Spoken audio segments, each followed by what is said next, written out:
In the beginning there was nothing. No light, no sound, no time. Just a vast, endless void. Then, a voice broke through the darkness. A single command that shaped everything we know. In the beginning, God created the heavens and the earth. Before science, before history, came Genesis. A story not written in clay, but carved into the soul of humanity. A story that dared to say the universe began with purpose, not chaos. Light appeared, the waters divided, the sky stretched wide, and from dust came life, deliberate, divine, and destined. The Bible's version of creation begins not with conflict between gods, like in Sumer, but with calm authority. If you want to understand what I meant by summer, go and watch the part 1 of this video in this channel. God speaks and reality obeys. No cosmic battle, no rebellion in the heavens. Just words that become worlds.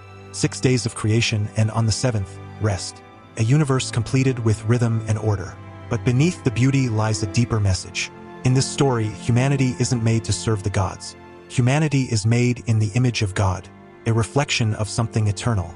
That single line, "Let us make man in our image," has shaped every civilization that followed. It gave rise to law, morality, art, and hope. But it also left us wondering, if we were created perfect, why do we fall short? The Bible answers that too. The Garden of Eden, a paradise where humans walked with their Creator, until curiosity entered the scene. The serpent whispered, the fruit was eaten, and for the first time humanity knew good and evil. They gained knowledge and lost innocence.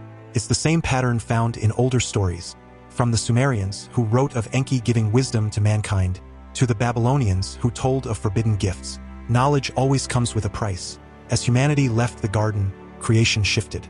Pain, struggle, and death entered the story. But so did growth, willpower, and choice. The world was no longer perfect, it was real. If you've made it this far into the story, you're the kind of mind Intel Hub was built for. Subscribe now on YouTube, TikTok, and Instagram, all under the name Intel Hub. Join the growing circle of explorers uncovering the truths buried beneath time. Now back to the story. Each day of creation carries a strange symmetry. Day 1 brings light. Day 2, the sky and sea. Day 3, land and plants. Day 4, sun, moon, and stars. Day 5, birds and fish. Day 6, animals and mankind. And on the 7th day, rest. Not because God was tired, but because the work was complete. Order had defeated chaos. Many scholars believe this rhythm wasn't random. They see it as ancient poetry, a structure meant to mirror the harmony of the cosmos. Every verse is balanced, every phrase intentional. Some even suggest Genesis was written to challenge the older myths, to replace many gods with one. To say creation was not the result of divine war, but of divine will. Others interpret it symbolically, not as 6 literal days but as 6 stages of cosmic evolution. They argue that the Bible wasn't describing science, it was describing meaning. That light wasn't just sunlight, but awareness. That breath wasn't oxygen, but consciousness. In this view, the Genesis story becomes a mirror, a reflection of our inner awakening. And maybe that's why it endures. Because deep down, every human asks the same question. Where did we come from, and why are we here? Some find the answer in faith. Others seek it in fossils, stars, and mathematics.